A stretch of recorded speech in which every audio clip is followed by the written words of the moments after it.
menetapkan tersangka itu kan harus dibuktikan dulu bahwa ijazah, kan konteksnya ijazah. Ijazah itu belum ada justifikasi ijazah itu asli.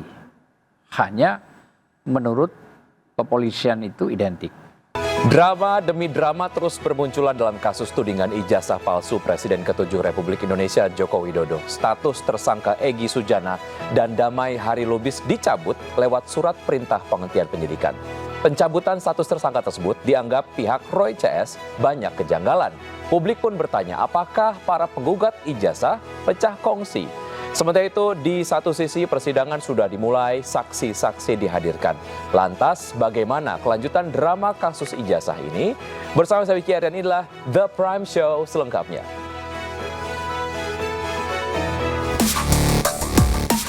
Cabut cekal saya dan SP3K saya. Itu yang saya bilang.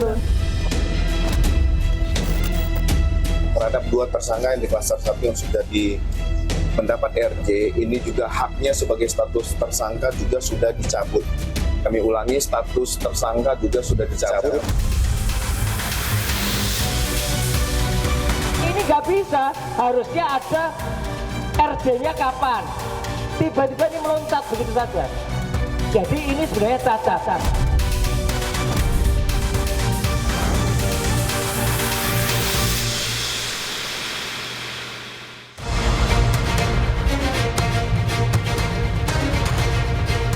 Tersangka kasus fitnah ijazah palsu Jokowi, Roy Suryo, Rismon Sianipar, dan Dr. Tifa mendatangi Komnas HAM.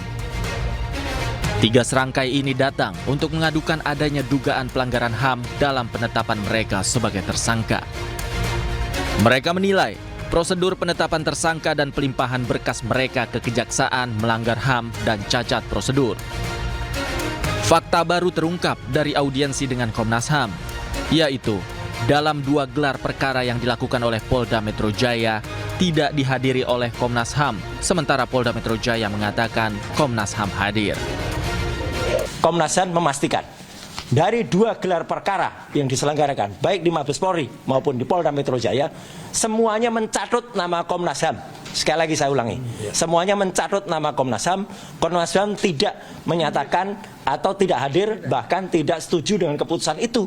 Jadi tidak ada persetujuan Komnas HAM, tapi selalu dikatakan kami sudah persetujuan Komnas HAM. Jadi sekali lagi, tadi langsung dari Bu Anies, langsung dari Pak Prabianto, Ketua dan Wakil Ketua, bahwa semua hasil kepolisian itu di luar tanggung jawab Komnas HAM. Jadi di sini kita ini segera menyampaikan kepada masyarakat, dibantu oleh media, bahwa apa yang disampaikan oleh Komnas HAM itu tolong diperhatikan baik-baik.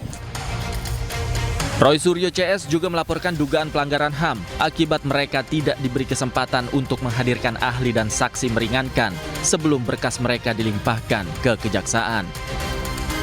Dari Jakarta, Tim Liputan iNews melaporkan.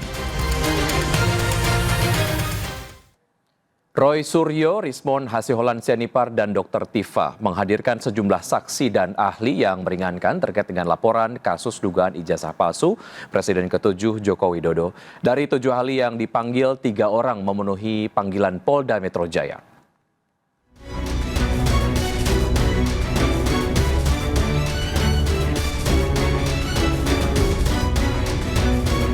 Tim kuasa hukum Roy Suryo CS mulai mengajukan saksi dan ahli meringankan dalam kasus ijazah palsu Presiden ke-7 Joko Widodo. Mereka hadir meringankan 3 tersangka, yakni Roy Suryo, Rismon Hasiholan Sianipar, dan Dr. Tifauzia Tiasuma alias Dr. Tifa. Pengacara Roy Suryo CS, Rafli Harun, mengatakan berdasarkan undangan seharusnya ada 3 saksi fakta dan 7 ahli yang diminta hadir pada hari ini. Rafli juga menyebut sejumlah ahli lain juga akan dipanggil menyusul hingga akhir Januari, termasuk Rocky Gerung. Datang hari ini adalah pertama di samping saya Profesor Tono Saksono.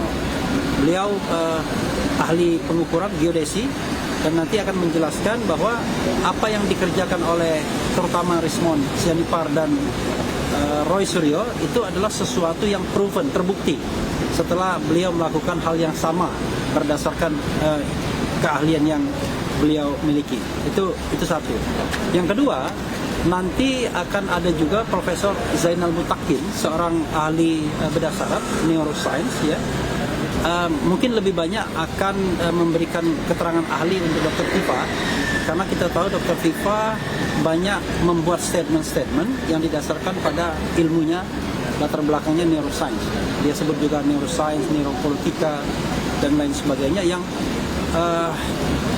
insya Allah nanti ada pembenarannya berdasarkan keterangan ahli dari Profesor Zainal Mutakin, bahwa ilmu itu memang bisa dipakai untuk menilai perilaku dan lain sebagainya.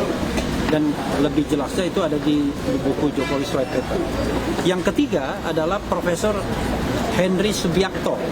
Profesor Henry Subiakto ini adalah ahli komunikasi yang juga terlibat dalam pembuatan Undang-Undang ITE, Informasi dan Transaksi Elektronik. Nanti dia akan menjelaskan bahwa pengenaan pasal-pasal Undang-Undang ITE dengan ancaman hukuman lebih dari 5 tahun itu tidak tepat dan ngawur. Sebelumnya pada Desember 2025, Polda Metro Jaya menunjukkan ijazah milik Jokowi ke Roy Suryo CS dalam gelar perkara khusus. Namun Roy Suryo tetap bergeming dan drama kasus tudingan ijazah palsu Joko Widodo tetap berlanjut. Di sisi lain, kubu Jokowi berharap keraguan kubu Roy Suryo CS hilang, apalagi ijazah Jokowi sudah ditunjukkan. Secara clear sudah dilihat semua ijazahnya, dari ijazah SMA dan juga ijazah kuliah S1 Pak Jokowi. Jadi saya rasa tidak perlu ada lagi keraguan apapun. Dalam kasus tudingan ijazah palsu Jokowi, Polda Metro Jaya telah menetapkan 8 orang tersangka. Roy Suryo, Rismon Sianipar, dan Dr. Tifa masuk dalam klaster kedua, sementara klaster pertama terdiri dari 5 orang tersangka lainnya. Ya, Roy Suryo CS berencana menggugat penghentian proses hukum atau SP3 terhadap Egy Sujana dan Damai Hari Lubis. Pihaknya menilai ada cacat prosedur.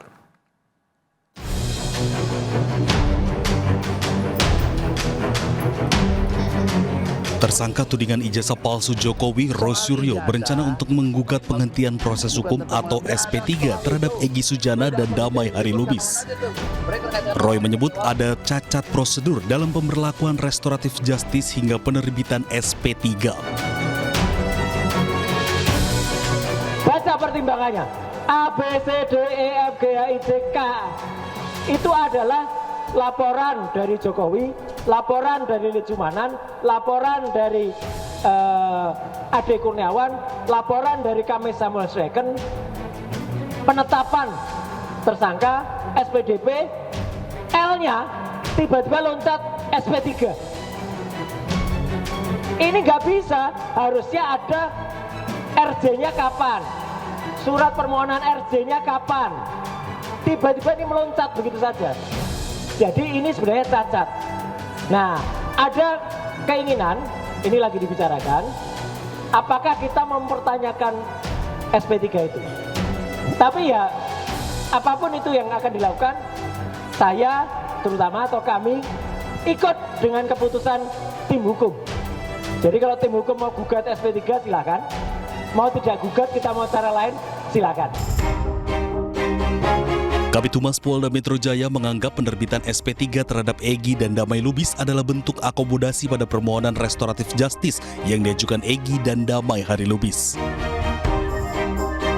Terkait update juga terhadap kasus ijazah, kami mengupdate hari ini akan ada pemeriksaan terhadap 3 saksi yang meringankan yang diajukan oleh tersangka klaster kedua. Dan besok tanggal 20 juga ada pemeriksaan 7 saksi ahli dari yang diajukan oleh tersangka klaster kedua. Selanjutnya akan dijadwalkan di dalam bulan ini juga untuk pemeriksaan 3 tersangka di klaster 1. Kami sampaikan kepada teman-teman sekalian terhadap 2 tersangka yang di klaster 1 yang sudah mendapat RJ, ini juga haknya sebagai status tersangka juga sudah dicabut. Kami ulangi, status tersangka juga sudah dicabut, serta pencekalan cegah dan tanggal juga dilakukan pencabutan, sehingga kondisinya sudah kembali kepada kondisi sebelum adanya laporan dan perkara ini. Sebelumnya, Polda Metro Jaya menerbitkan surat perintah penghentian penyidikan kasus dugaan fitnah ijazah palsu Joko Widodo. SP3 itu diterbitkan untuk tersangka Egy Sujana dan Damai Hari Lubis usai mengajukan permohonan restoratif justice.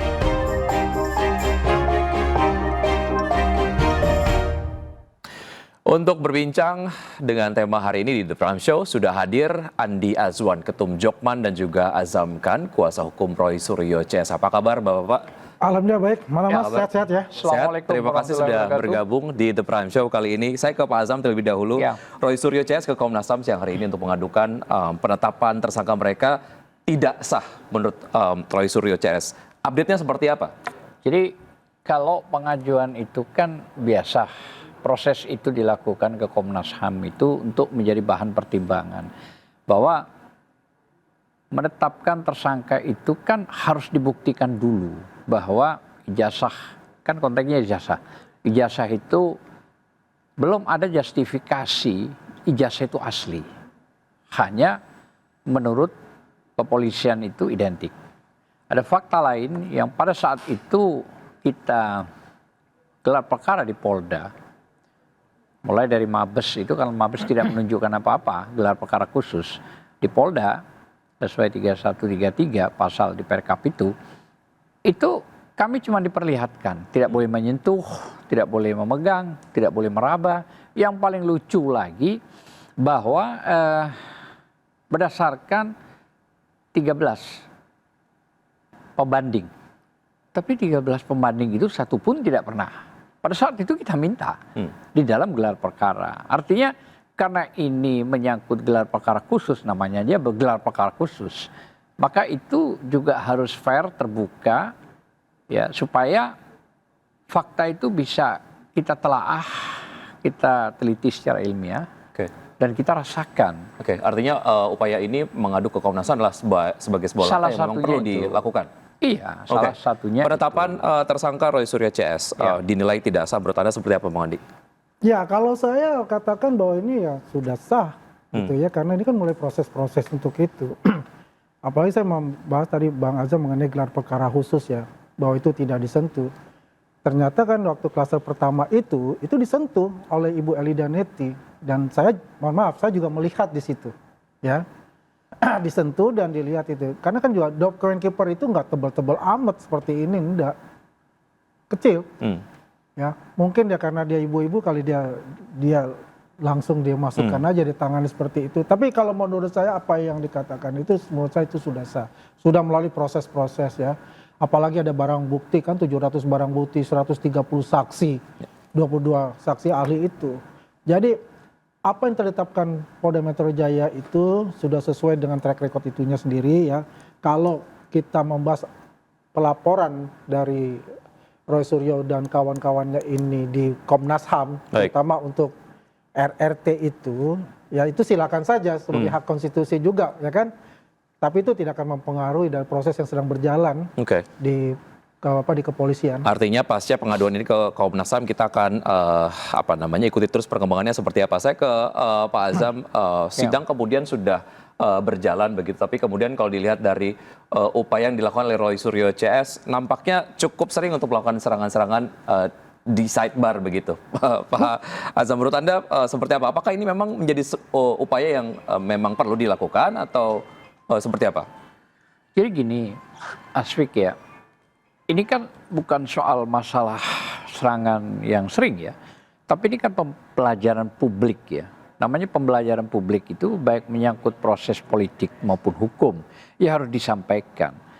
Jadi apa yang bisa kita sampaikan, tentu salah satunya tadi, mengingat apa yang dijelaskan tadi Andi, bahwa pada saat gelar perkara, sedikit saya kutip, itu sebelum dilakukan proses pembukaan atau penyegelan ya, itu udah disampaikan oleh Dirmum Iman ya, Imanuddin, bahwa prasyaratnya kami hanya ingin membuka segel tersebut, tapi tidak boleh memegang, tidak boleh meraba, ya kan, tidak boleh menyentuh, disepakati dulu.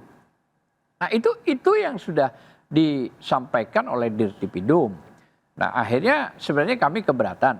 Dari kubu sana, memang dari kubu penasihat hukumnya Joko Widodo itu keberatan untuk dibuka, tapi diambil jalan tengah itu.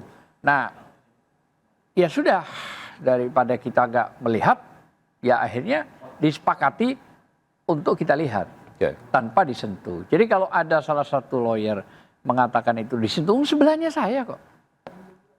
Sebelahnya saya di tengah-tengah ini di Dirtipidum sama Kasubdit. Bagaimana itu bisa disentuh? Nggak bisa kok. Tapi ya sudahlah. Itu kan sudah kemana-mana kan begitu kan? Enggak, itu Azam klaster 2 atau klaster 1? 1, 2 semua ikut. Enggak, karena saya klaster 1 itu, pengat saya kan di samping Bang Yakub ya. Saya melihat itu. Saya ikut mulai pertama, Bro. Iya sama kan, saya juga lihat itu kan Ya, jam 3.45 kan, itu kan dibuka tuh 3.45 ya. Saya melihat di situ ada Rizal Fadila, ada Ibu Kurnia, ada Ibu Elida Neti gitu loh. Memang Ibu Elida Neti ini memang cekatan lah orangnya ya, kalau gitu langsung aja gitu. Ya, saya sentuh lihat itu. Oke. Masalah apakah? Jadi menurut Anda ini adalah sebagai sebuah hal yang menyalahi kesepakatan begitu ya? Iya, salah satunya itu. Tapi yang jelas begini, kalaupun itu cuma disentuh, nggak bisa menjustifikasi itu barang asli, nggak bisa. Proses yang bisa dikategorikan itu asli, minimal harus dibuktikan keseluruhan secara sempurna perfect, yaitu ada 13 pembanding, tunjukkan aja satu. Tidak mau menunjukkan Polda kok. Terlepas dari itu semua, itu harus ada putusan yang ingkrah, baru dikatakan itu barang asli, kan begitu.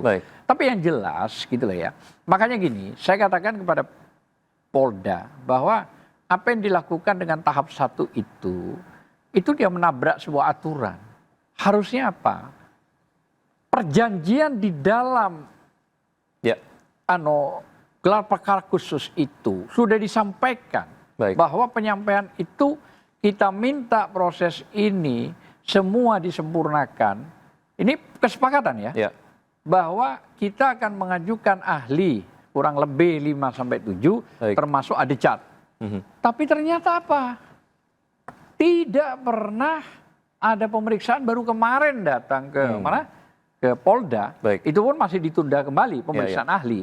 Nah, tetapi berkas secepat itu diberikan kepada kejaksaan, walaupun untuk P18 misalnya atau P19 gitu ya. Seharusnya dilengkapi aja semua, termasuk juga pengajuan surat resmi kita kepada Polda tentang masalah independensi lapor, tentang ijazah. Kita ajukan, tolong dong dijawab, kita kan formal. Artinya kita mau ajukan ke BRIN, sama ke UI, nggak dijawab-jawab tuh. Inilah maksud saya menangkapnya akan ada masih banyak amunisi-amunisi yang dilakukan sebagai manuver-manuver dari kubu Roy Suryo CS begitu. Salah satu manuver yang kemudian dilakukan adalah Roy Suryo CS berjalan untuk menggugat SP3 ataupun keputusan SP3 Egy Sujana kemarin. Saya ingin meminta pendapat Bapak-bapak usai jeda berikut ini. Tetap bersama kami akan segera kembali.